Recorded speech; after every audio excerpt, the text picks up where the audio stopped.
और किधर जा सकते हैं? जी।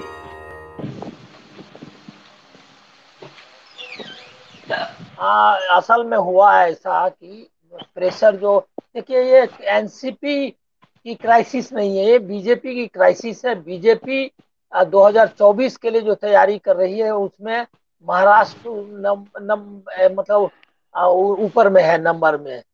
जैसे बिहार है, महाराष्ट्र है, बंगाल है, यूपी में उनकी उतनी स्थिति खराब नहीं है।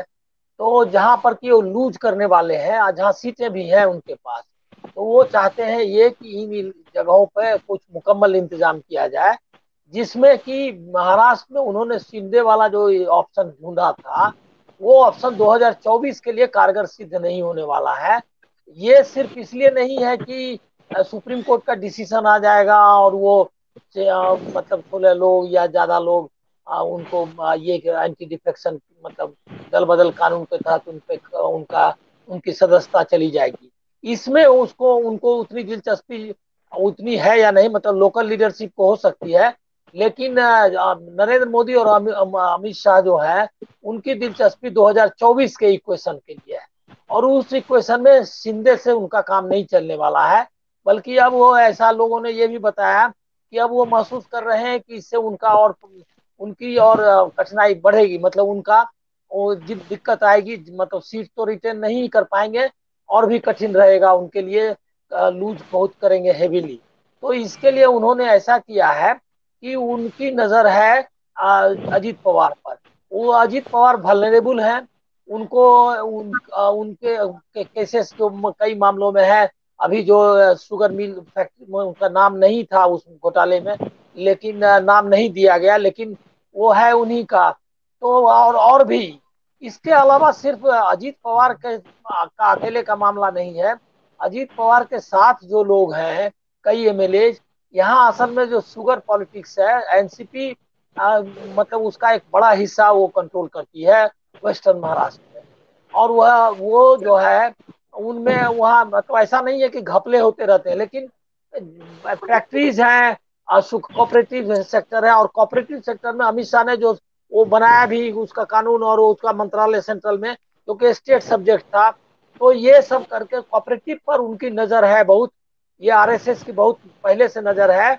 और अब वो चाहते हैं उसको भी कंट्रोल करना, जो कि पावर का एक सेंटर भी है और सोर्स भी है। तो इसको इसकी वजह से वेस्टर्न महाराष्ट्र में अगर उनको ताकत बनानी है, तो चाहिए उनको कोई जिसमें कि ये मतलब वल्नरेबल है, ये इनको किया जा सकता है, क्योंकि ईडी और सीबीआई इसका कोई आइडियोलॉजी से कोई रिश्ता नहीं है, और ना कोई मतलब एनसीपी के अंदर कोई लीडरशिप का प्रॉब्लम है। जो अभी भी अजीत पवार जा नहीं रहे हैं, या बाकी लोग भी जो नहीं बाहर निकल रहे हैं, बीजेपी में जा रहे हैं, उसके पीछे सिर्फ यही एक रीजन है कि शरद पवार को छोड़ करके जाना उनके लिए इसके हिसाब से भी मतलब वोटर्स के हिसाब से भी मुश्किल है, क्योंकि शरद पवार के खिलाफ वो लड़ना उनके लिए संभव नहीं है। दूसरा, उनकी पर्सनल लॉयल्टी भी उनके प्रति है, तो वो उनको छोड़ के नहीं जाना चाहते। लेकिन प्रेशर उनका इतना है कि अब जो मतलब मेरे जो सुनने में आया है, उसमें अब एक राय बनने लगी है अजीत पवार के समर्थकों में कि हम लोगों को जो है मतलब अपना पॉलिटिक्स का तो जो होगा होगा, लेकिन अभी बचना है इससे। दूसरा एक और फैक्टर है कि 2024 के बारे में उनको कहीं ना कहीं से कॉन्फिडेंस नहीं है कि वो बीजेपी में मोदी हार जाएंगे। तो उनको लगता ये है कि अगर 2024 में वो वापस आ गया और हम लोग पहले से अगर उधर नहीं है, तो उसके बाद तो मुश्किल ही है। तो इस कॉस्ट पे भी कि राजनीति में जो होगा, जीत कर आएंगे नहीं आएंगे वो सब बाद की बात है, लेकिन अभी ईडी एंड सीबीआई, तो कुल मिलाकर यही है कि ईडी और सीबीआई एक बहुत बड़ा रोल प्ले कर रही है, जो शिंदे में भी को बाहर ले जाने में, मतलब शिवसेना तोड़ने में भी और एनसीपी तोड़ने में भी कारगर हो, मतलब उसका रोल होगा।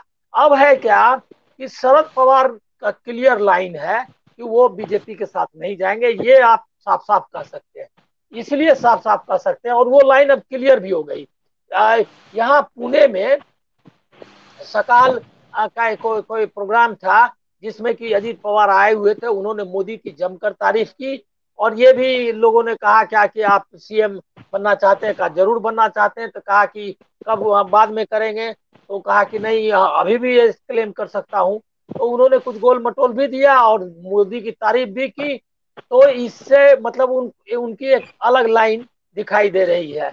दूसरी तरफ पवार कल जो वहाँ उनकी एक बैठक थी संभागीय, मतलब डिविजनल मीटिंग थी इसकी एनसीपी के, जिसमें कि शिरकत नहीं की अजीत पवार ने।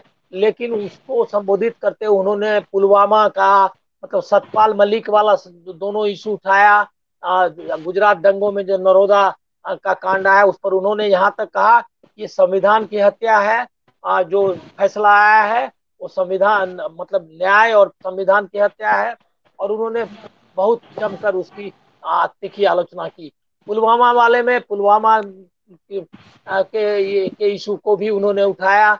और उन्होंने जो जी महाराष्ट्र की सरकार है उसमें अभी ना ये नई मुंबई में एक समारोह में, मतलब जो वो ये में धूप में, तेज धूप में उन्होंने प्रोग्राम किया और 15-16 लोग, 11 या 12 लोग या ज्यादा ही लोग मर गए। उस पर भी उन्होंने अटैक किया। और मतलब जितना संभव है सेंट्रल गवर्नमेंट, बीजेपी की कम्युनलिज्म और उनके फेलियर्स, ये सबको उन्होंने किया। तो उनकी लाइन तो पब्लिक अब लाइन ये है मैं कि थोड़ी देर बात करता हूँ, डिबेट पे बैठ गया। हाँ, तो वो उससे वो जाहिर हो रहा है कि वो चले गए, मतलब नहीं जाएंगे। अब है क्या कि अगर एनसीपी में स्प्लिट होगा तो क्या हो सकता है। तो स्प्लिट अगर में एनसीपी में होगा तो पवार का कहना ये, मतलब पवार ने जो उनको ये बोला भी, उन्होंने वही संजय राउत ने ये किया, क्या कहते हैं, जो अपने लेख में उसमें उसका जिक्र किया कि पवार और उद्धव ठाकरे की बात में पवार ने उनसे कहा कि वो रहेंगे और यहाँ जाएंगे, जिनको जाना होगा इंडिविजुअली, मतलब अलग अलग लोग अगर जाना चाहे तो वो जा सकते हैं, अपना जाए। मतलब पवार ने उनको कहा कि इस पार्टी स्प्लिट मत करो, एनसीपी नहीं जाएगी। ये उनका ये मतलब ये मतलब आदेश या कहिए या जो उनकी राय है। अब है क्या कि तलवारें जरूर खिंच गई हैं। कांग्रेस पर भी अटैक किया अजीत पवार ने थोड़ा सा, जब उसने कहा गया कि उप मुख्यमंत्री वो रहे, उनका कार्यकाल कैसा रहा, तो उन्होंने उद्धव ठाकरे की तो प्रशंसा की। लेकिन उन्होंने इसको, इनके बारे में, पृथ्वीराज चौहान के बारे में कहा तो उनका उतना मजा नहीं आया काम करने में। उनके एक तरह से उन्होंने उनके कार्यकाल की आलोचना ही की। उस पर कांग्रेस के जो अध्यक्ष हैं नाना पटोले, प्रदेश अध्यक्ष, उन्होंने उसकी निंदा, मतलब इस आलोचना का जवाब दिया। तो इस तरह से जवाब सवाल जवाब भी चालू हो गया है। फिर संजय राउत जो हैं, जो कि महाविकास आघाड़ी के एक प्रमुख, मतलब उद्धव ठाकरे ही नहीं, जो महाविकास आघाड़ी की जो लाइन है उसको मीडिया में रखने और इसमें मतलब अच्छे प्रवक्ता के रूप में उन अपनी भूमिका वो निभाते रहे हैं। उस पर भी अजीत पवार का अटैक चल रहा है, संजय राउत भी उसका जवाब दे रहे हैं। तो अब जो है ऐसा लग रहा है कि दो लाइन तो चलने लगी। और उसमें ऐसा है कि 1 मई को बॉम्बे में एक सभा होने वाली है, वज्रमूठ सभा करके, इसकी इनकी क्या कहते हैं महाविकास आघाड़ी की। तो उससे थोड़ा और क्लियर हो जाएगा, क्योंकि उसकी पूरी तैयारी चल रही है और एक तरह से शो ऑफ स्ट्रेंथ होगा। तो उसमें क्या होगा वो भी देखना है। दूसरा, मुझको एक मतलब आखिरी बात बताना चाहता हूँ कि जो कंट्रोल है ऑर्गेनाइजेशन पे, वो मतलब एमएलए पर उनका असर है बहुत, और पब्लिकली भी वो पावरफुल लीडर हो हैं अजीत अजीत पवार। लेकिन ऑर्गेनाइजेशन पर जिस तरह से उद्धव ठाकरे को शिंदे चले गए और उन्होंने चुनाव आयोग का या ये क्या सुप्रीम कोर्ट, सब जगह उनको मतलब कानूनी दांव पेच में ही फंसा लिया। पवार इतने जी इस तरह से कमजोर नहीं है, न संगठन के मामले में कमजोर है और न कानूनी दांव पेच में। तो ये सब जो आपने घटनाएं देखी थी वहां, वो आपको यहाँ दिखाई नहीं देगा। जिनको जाना है वो चले जाएंगे। अब पवार कॉन्फिडेंट बहुत है, इसीलिए कि उनका जो वोट बैंक है, जब तक पवार है तब तक वो वोट बैंक अजीत पवार या कोई शेयर कर सकते हैं, उसको डिवाइड करके ले नहीं जा सकते। ये मैं जी आपको दावे के साथ कह सकता हूं, उसका मेजोरिटी पवार के साथ ही रहेगा, बल्कि उल्टा होगा कि अगर बीजेपी अगर स्प्लिट करेगी, एनसीपी का कराएगी, तो जो उद्धव ठाकरे जिस तरह स्ट्रांग होकर के आए उससे भी स्ट्रांग एनसीपी होकर के आएगी। और उसकी लीडरशिप में एक बड़ा तबका है जो या तो कांग्रेस का तो है ही आया हुआ, उनके रूट्स जनता दल वगैरह में जी। है। तो ये वो जो पुराना जनता दल था, तो इसीलिए इससे 2024 में बीजेपी को बहुत फायदा हो जाएगा, ये कहना मुश्किल है। ये है जरूर कि वो एनसीपी के कुछ लोगों का जो है, जो मतलब लोकल लेवल पे बड़े लीडर्स हैं, और अजीत पवार जैसा एक मजबूत नेता उनको मिल जाएगा। अब इसका कितना उनको फायदा होगा नहीं होगा, ये अभी